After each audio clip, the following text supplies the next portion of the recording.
So we're out here. This is an old prairie that's one of the last places in our area that is an established prairie. But there's a development coming through here, and we were trying to work with them over this last summer to preserve this and kind of buy this actually parcel right here and turn it into like a permanent preserve. But with the developers, we weren't able to do that. So now we are looking for the indicator species of the prairie. So the chocolate lilies, the harvest burdeas, the lomatium, and we're marking those with flags. And we're gonna come through and dig up those pieces of sod, the pieces of prairie soil, and we're gonna take it to a prairie restoration we're doing about 5 miles that way and put that there so we can kind of save some of this and keep it for future generations. Because for our people, for the Jamestown S'Klallam people, we lived next to these 100, 200 acre prairies, and we depended on them. The elk and the deer depended on them. And that's the easiest place to develop, and so it all got developed. So with that, we lost our foods. With that, we lost our medicines. And so now it's our responsibility to make sure that those medicines don't disappear, that those foods don't disappear, that we can teach our young ones as well as reintroduce them to our elders, those foods, and we can keep our food traditions going and keep places and maybe expand it out so our prairies can start thriving again, they start growing again rather than diminishing. And so that's our responsibility for today, is to find those and keep them safe.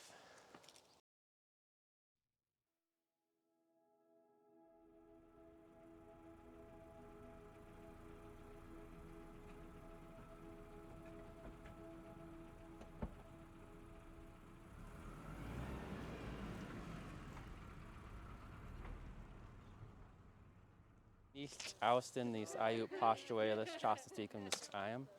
Manu ait squatchi ait nuknishacha. My name is Austin Mackenzie Grinnell. I'm from the Prince family, from here at Jamestown S'Klallam Tribe, and from the James family from the Lummi Nation. My father is Cheech Mahan, Jack Grinnell. My grandmother is Quilcid Elaine Grinnell.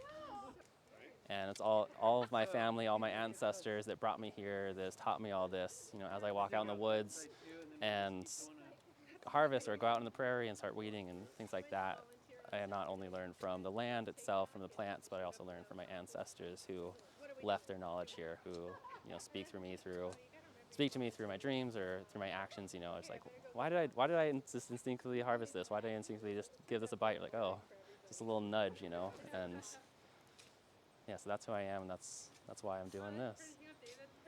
So we took this sod from that first place we were at, and I'm not sure if we found any bulbs in this, but in the middle of each of these pieces of sod, there was one bulb that we knew we were going after. We marked with flags, and we dug up just all the sod to take all the nutrients around it that it's already growing in, that's already thriving in.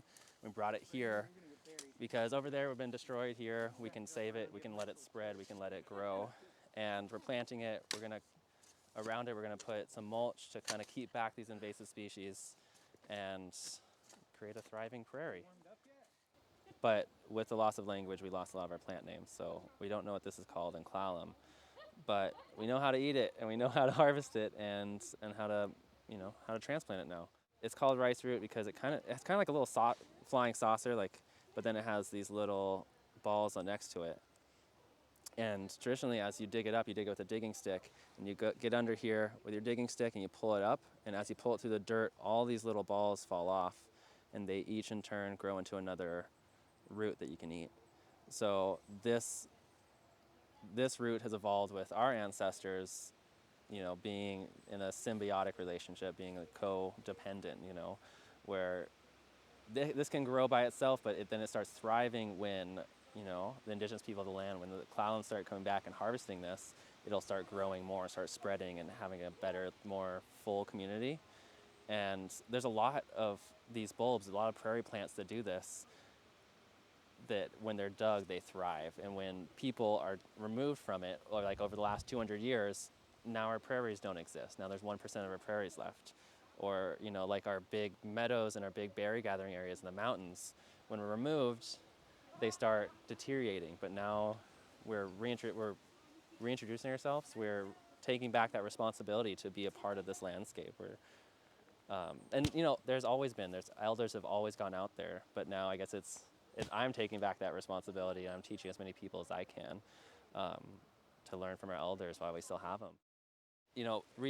Redoing a prairie is so much work. We're coming out here when we're doing these 2 little spots, and after a decade, we might get a lot more spots, and they might start filling in naturally, and we need a lot of help for that. But we want to do that, and we want the rest of our community to be able to do that, so that our tribal community can come out here and harvest again. So our tribal community come out here and harvest the medicine and the food and all these different things that we don't have a lot of access to, but it's a lot of work to get back toward. So we did a huge push a couple years ago when we first started this, and we did a 1/4 acre over here, extending out probably another 4 acres this way.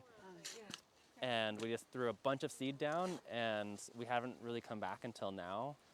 And you can see all these bushes, these like green bushes. These are a prairie plant called lupine, and they are one of the good, better ones at kind of holding their elbows out and kind of shielding out all the invasive species, and then more species are gathering around them.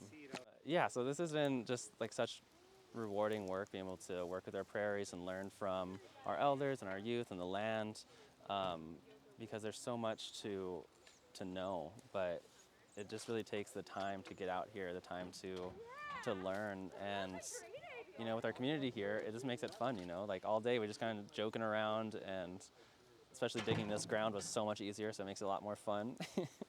But this is what it's really about, coming out in a community and being a part of this. And that's what our job is, to get our community together and to get back to our our promises to the land, our promises to the prairies about how we take care of them.